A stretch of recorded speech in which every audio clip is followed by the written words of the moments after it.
Hola, hola, hola. Mi super taza. En este video quiero compartir contigo información muy importante sobre la obesidad familiar. Atención, tú que tienes niños en casa, tú que tienes una amiga, una prima, un ser querido que tiene familiares, niños con obesidad. Porque hoy en este momento, en este video voy a hablar sobre la obesidad en las familias, sobre la obesidad en los niños, que es un tema importantísimo. Todavía recuerdo haber estado haber salido todavía ayer en la tarde, y es impresionante la cantidad de gente con obesidad que hay a donde te voltees. Si estás en México, a donde te voltees, ves personas que tienen problemas serios con la obesidad. Serios, de verdad, serios problemas de exceso de grasa corporal. Y ves, volteas y te das cuenta de que hay niños también que van con sus padres, niños, niñas, que siendo pequeñitos están siendo víctimas de la obesidad. Yo personalmente la obesidad la he vivido, la he sufrido en carne propia. Yo fui un niño obeso, fui un adolescente obeso, tuve la vida de un adolescente obeso, la autoestima de un adolescente obeso, las ideas de un adolescente obeso, los pensamientos de un adolescente obeso. Después me di cuenta de que yo necesitaba hacer algo por mi salud, y fue así como yo entré por el tubo de quererme volver nutriólogo, nutricionista. Fue así como yo decidí iniciar la carrera, porque quería ayudarme a mí mismo. Bien. Generalmente los niños obesos, fíjate, los niños obesos tienen padres obesos y tienen hermanos obesos, y frecuentemente también abuelos obesos, tíos obesos, primos obesos. Es decir, en la familia, es que aquí en México somos como muy, nos unimos mucho, somos muy de compartir mucho con la familia, de juntarte y de estar y de ver. Y es muy probable que te puedas dar cuenta de que cuando un papá tiene obesidad, es muy probable que sus hijos también tengan obesidad. Y que un papá que tiene hermanos, sus hermanos también sean obesos, y sus papás también sean obesos, y sus primos también sean obesos. Y todo esto tiene que ver con que entre varias otras cosas que vamos a hablar ahorita, también frecuentemente estos papás, cuando eran niños, resulta que en muchas ocasiones también tenían obesidad. O sea, yo por ejemplo, ¿no? Yo fui un niño obeso, pero no por el hecho de yo haber sido un niño obeso, en este momento soy un adulto obeso. Claro que no. En este momento estoy completamente sano, pero en su momento tuve obesidad, y en su momento, de no haber conocido la información que conozco ahora, de no haber estudiado lo que estudio ahora, de no estar constantemente actualizándome, leyendo, buscando información y ponerlo en videos de esta manera para intentar ayudar a la mayor cantidad de gente posible, a quien se deje ayudar. Pues si yo no conociera todo eso, pues probablemente yo también hubiera terminado siendo una persona obesa. Si yo no hubiera conocido todo eso, yo no hubiera tenido la capacidad de ayudar a mi familia, no hubiera yo tenido la capacidad de ayudar a tanta gente que se ha acercado a mí, quienes me conocen personalmente, me han visto tal, que han venido a recibir ayuda por mi parte, que hay muchos testimonios de gente que han adelgazado, han reducido cintura, han bajado la barriga, han revertido la obesidad. He tenido personas que han bajado 40, 50, 60 kilos, 20, 30, 15, 25. Y todo esto es algo que se debe entender, porque es difícil, es un lastre, es un yugo, es una cruz que están cargando las personas, no solamente los adultos que están sufriendo la obesidad y la fatiga y las migrañas y los dolores corporales, los dolores musculares, duelen las rodillas, duelen los tobillos, los dolores de cabeza, la alta presión arterial, los problemas de la posible diabetes o prediabetes que pueden tener. No es nada más una cuestión así, sino también matrimonios se dañan por esto, relaciones, tus relaciones sexuales se dañan por esto, tus relaciones en el trabajo se dañan por esto, por la obesidad, tu autopercepción la forma en la que tú te percibes a ti mismo, a ti misma se daña por eso, tu autoestima se daña por eso. La obesidad es algo que está dándonos en toda la torre como sociedad, como personas, como tribus, como planeta, porque es una pandemia esto, entonces realmente es algo preocupante. Es importante darnos cuenta, creo yo, que generalmente cuando tú ves un niño, lo que hablamos en este momento, tú ves un niño que al final, cuando es obeso, es de 200 a 400 veces, a 400% más probable, de 200 a 400% más probable que se convierta en un adulto obeso. Es muy probable que el niño obeso también se convierta en un adulto obeso. Porque mira, yo he visto gente que tiene sus bebés, sus niños, que están con obesidad y dicen, aquí en México se ve, dicen así, pero es que él va a llegar a la adolescencia, y cuando llega a la adolescencia y de su estirón, el estirón es el crecimiento acelerado que tienen los chicos, cuando de su estirón pues ya va a adelgazar y ya. Así que ahorita todo lo que pueda, que coma, que se atasque, dicen así, ¿no? Y que engorde, y que engorde, y que engorde para que cuando crezca tenga reservas para crecer, dicen así, ¿no?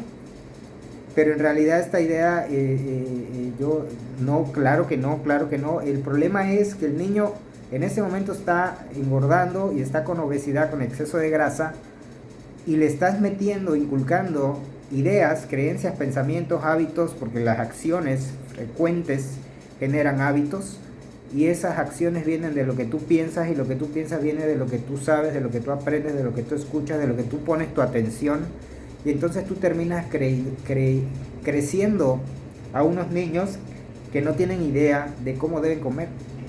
Y peor aún, tú como papá tampoco tienes idea de cómo debes comer y de qué es lo que realmente puedes hacer para ayudar a tu niño, pero tú estás esperando como mexicano que tu niño dé el estirón y que crezca, y una vez que ya creció, dices tú, ya se va a quedar así. Pues no, dan el estirón, aparentemente adelgazan pues porque crecieron, muchos no adelgazan, siguen engordando también, y después de que crecen y tú lo ves delgado, va a seguir tragando, porque además el crecimiento acelerado de la adolescencia da muchísima hambre, va a seguir comiendo, y como nunca se le enseñó, nunca se le guió, nunca se le tomó de la manita y empezaron a crearle hábitos correctos, formas de alimentación correcta, nunca fue adecuada la alimentación, nunca se nutrió su mente con información correcta, ese niño va a ser un adolescente que no va a tardar mucho y va a volver a engordar, o sea, va a seguir engordando. A pesar de que haya dado el estirón y haya bajado, va a seguir engordando, y tú vas a cosechar y vas a ver claramente cómo tu hijo se convierte en un adulto obeso. Va a ser un adulto obeso, con vida de obeso, con cerebro de obeso, con pensamientos de obeso, con autoestima de obeso, con trabajo de obeso, con sueldo de obeso, con energía de obeso, con relaciones sexuales de obeso, con rendimiento mental de obeso, con fatiga de obeso, con problemas de insomnio de obeso, con diabetes de obeso, con hígado graso de obeso, con triglicéridos altos de obeso, con dolores de cabeza de obeso, con dolores corporales de obeso, con limitaciones físicas serias de obeso. Y tú como papá estás siendo pie de eso sin quererlo. Yo, mis papás, uno como papá le da a los hijos lo mejor que puede. Creo que todos los padres lo hacen lo mejor que pueden. No soy nadie para juzgar eso, no estoy juzgándote.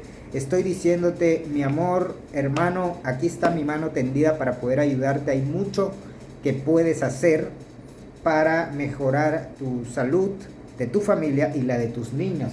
Porque definitivamente estás sembrando. Mira, es una siembra. Tú siembras la semillita y luego va a salir o nace un árbol, un roble increíble, o simplemente lo que sale de la semilla es lo que tú siembras.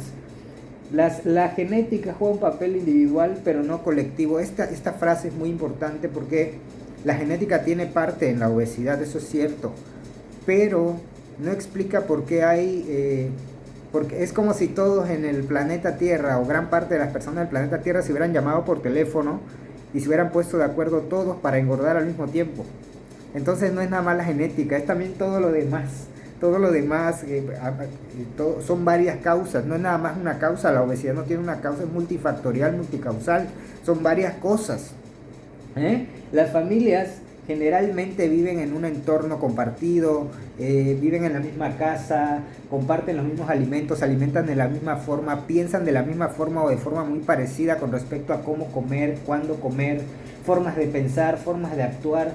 Es decir, el entorno, las creencias, los pensamientos, la información, las prioridades como familia, pues tienden a estar así como que muy el núcleo, ¿no?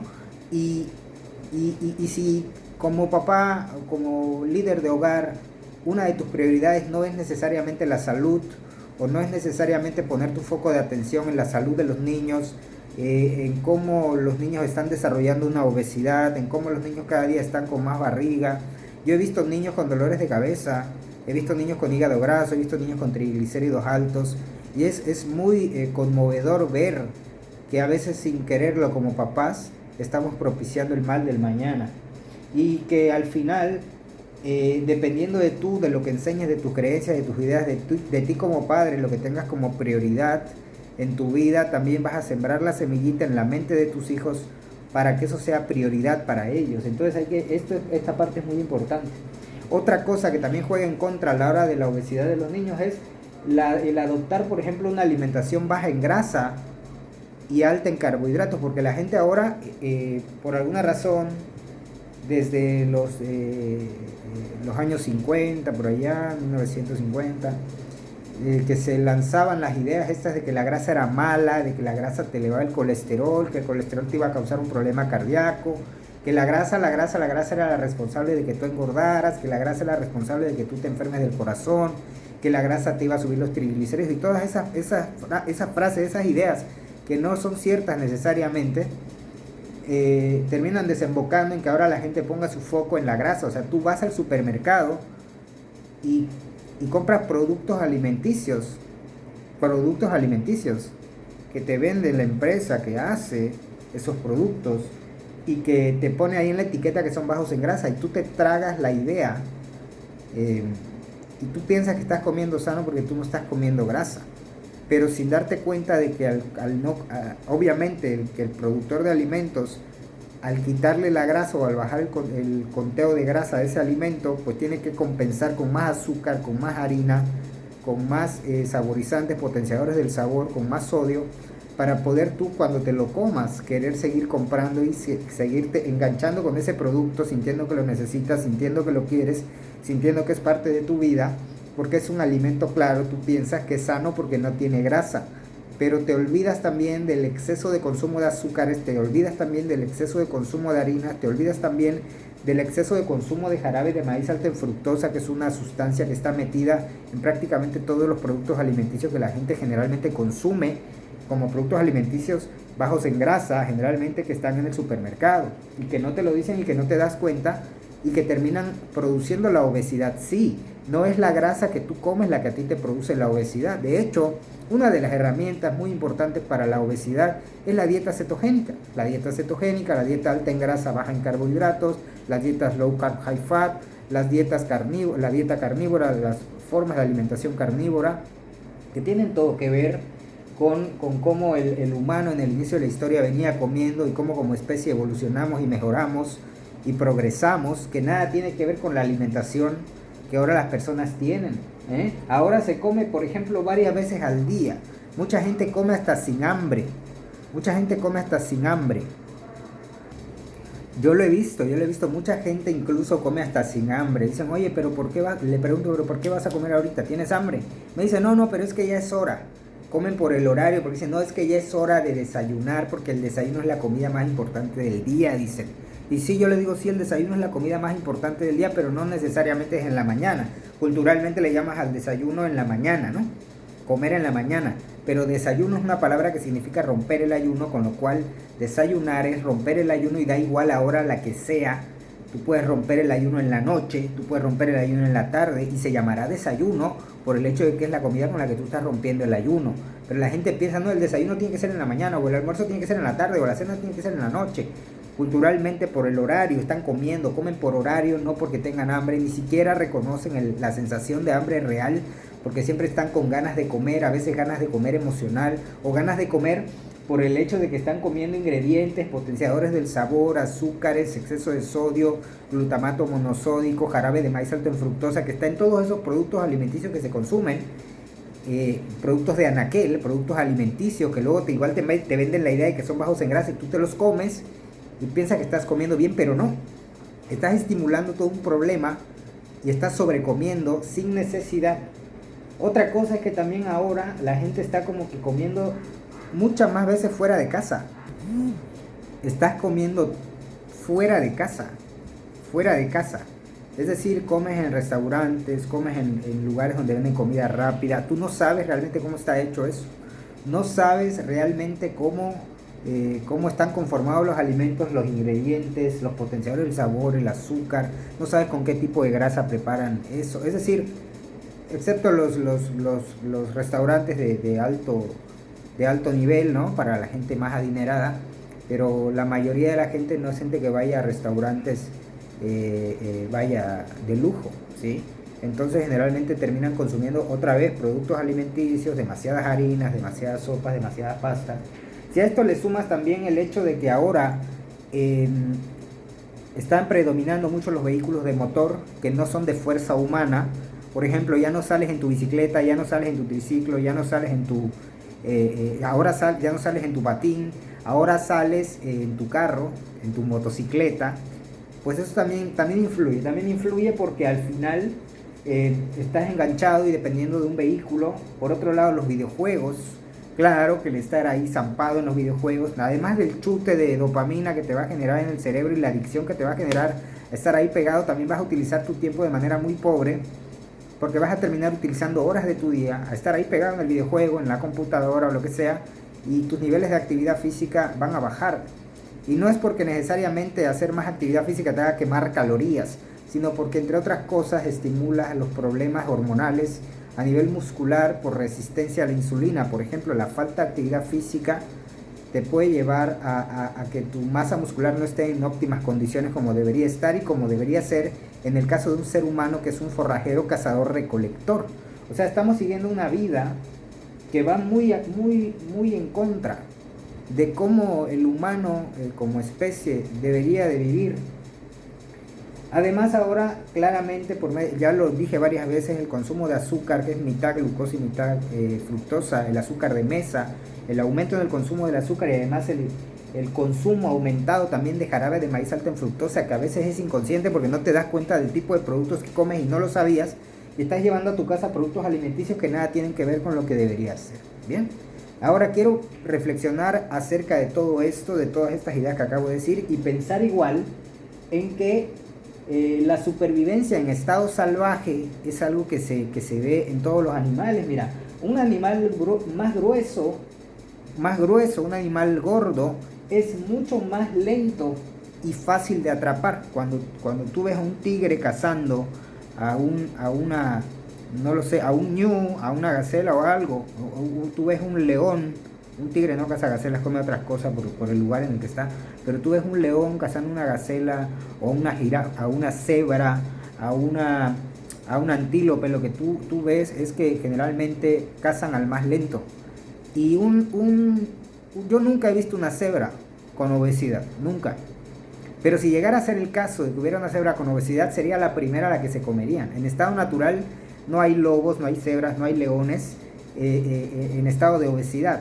O sea, el exceso de grasa corporal no juega una ventaja competitiva real, no juega una ventaja en cuestión de la supervivencia de la especie. El exceso de grasa corporal es algo que está bien controlado en los animales, y que no por el hecho de que los animales tengan abundancia de alimentos se ponen obesos. O sea, acumulan cierta cantidad de grasa, pero no más allá de lo que realmente necesitan, porque el hambre y la saciedad están bien controladas por mecanismos hormonales que le dicen al animal cuándo debe parar de comer. En el caso de los hombres ocurre igual, al humano también así le pasa. Un animal más delgado es más rápido y es difícil de atrapar, claro, un animal más delgado es más rápido y difícil de atrapar, pero tampoco el estado de bajo peso es beneficioso para la supervivencia de ninguna especie, ni para el humano ni para ninguna otra. porque el bajo peso, bueno, predispone al mayor riesgo de morir por falta de nutrientes, falta de comida. A la presa más gorda se la comen primero. A la presa más gorda se la comen primero. Y yo quiero que lo pienses, porque si eres un depredador y estás gordo, también te va a ser más difícil sobrevivir, porque vas ¿cómo decir? Imagínate un tigre tú cazando que esté obeso, un león que esté obeso. Pues ciertamente le va a costar mucho más trabajo sobrevivir, porque no va a poder cazar. Entonces, el exceso de grasa corporal, la obesidad, no representa una ventaja en cuestión de la supervivencia. En el caso del humano tampoco. El problema es que cuando pensamos en la obesidad, pensamos que es simplemente porque la persona decide conscientemente comer mucho. Pensamos que la obesidad es causada por decisiones conscientes de comer mucho. O sea, como que tú dijeras, yo voy a decidir comer mucho para poder engordar, ¿no? Y no es así necesariamente, mira, porque el comer en exceso es algo controlado por el cuerpo. O sea, el cuerpo no quiere comer en exceso. De hecho, si tú vas a un buffet y puedes comer todo lo que puedas, por el hecho de que haya más comida y más comida y más comida, no puedes comer sin parar. El cuerpo te controla. Hay una hormona que te causa hambre, y hay varias hormonas que se superponen a ella también, y que impiden que tú continúes comiendo más allá de lo que necesites. Por más hambre que tengas, van a haber hormonas que van a dar la señal de ya estoy lleno, de ya comí, de parar. Son las señales de las hormonas que causan la saciedad. O sea, hambre y saciedad son dos caras de una misma moneda, donde el balance hormonal de estas hormonas cuenta, y que hay una hormona para el hambre, pero que hay varias hormonas que pueden hacer frente al hambre cuando ya no debes de seguir comiendo. Esto lo controla el hipotálamo, y esto es bien importante, porque hay señales del hambre que se dan por medio de hormonas, y que es el desequilibrio hormonal complejo que se puede llegar a generar al comer, por ejemplo, puras harinas y azúcares, jarabe de maíz alto en fructosa, la falta de actividad física y todo el desmadre que acabamos de hablar ahorita al principio. Tiene que ver con los desbalances hormonales que se pueden llegar a suscitar, que pueden llegar a aparecer en las personas, y que terminan haciendo que las personas empiecen a engordar y a comer en exceso. También hay varias hormonas que nos impiden comer de más y cuando estamos llenos. Es imposible comer sin parar, claro, es imposible comer sin parar. Las hormonas de la saciedad van a hacer frente y van a aparecer, y se te va a quitar las ganas de comer. El cuerpo puede protegerse del comer en exceso. El cuerpo se protege hormonalmente de comer en exceso. ¿Qué pasa? Que nosotros nos causamos desbalances hormonales. Hay investigadores que sugieren que el desequilibrio hormonal complejo que se genera en el circuito de hambre y saciedad son varias hormonas las que juegan en este caso. La hormona grelina, leptina, colecistoquinina, el péptido IgE, la hormona insulina. La hormona insulina es así como que una hormona que ha demostrado que puede en exceso, cuando está en exceso y desbalanceada, puede desbalancear a todas las demás y causar toda una serie de problemas como el aumento de peso. O sea, la insulina puede estimular el aumento de grasa corporal y puede estimular a que todo el sobrante de energía se acumule con mucha más facilidad en el organismo, y causa además desbalances hormonales en el hambre y la saciedad, causa desbalances en los niveles de presión arterial, puede ayudar, puede estimular a que se te eleve la presión arterial. El síndrome de ovario poliquístico en las chicas también, niveles altos de insulina, los bigotes aquí siendo mujer, la fatiga, la falta de energía, los problemas de la tiroides también están relacionados con todo esto. Entonces quiero decir, todos los desbalances hormonales que se pudieran dar, de la insulina, de la tiroides, de las hormonas del hambre y la saciedad, tienen que ver con que el cuerpo llega a un momento en el que ya no puede protegerse de comer en exceso porque están desajustadas sus hormonas, y tus mismas hormonas te empiezan a dar señales de comer de más. Esto le pasa a la gente con obesidad. La obesidad en animales salvajes es rara, incluso cuando hay abundancia. O sea, se ha visto que los animales, cuando hay periodos de abundancia, lo que hacen es aumentar y empujar a la reproducción. O sea, el hecho de que haya abundancia estimula que los animales se reproduzcan, pero no a que los animales se pongan más gordos y aumenten, ¿sí? No es que por haber más abundancia el animal va a engordar, no.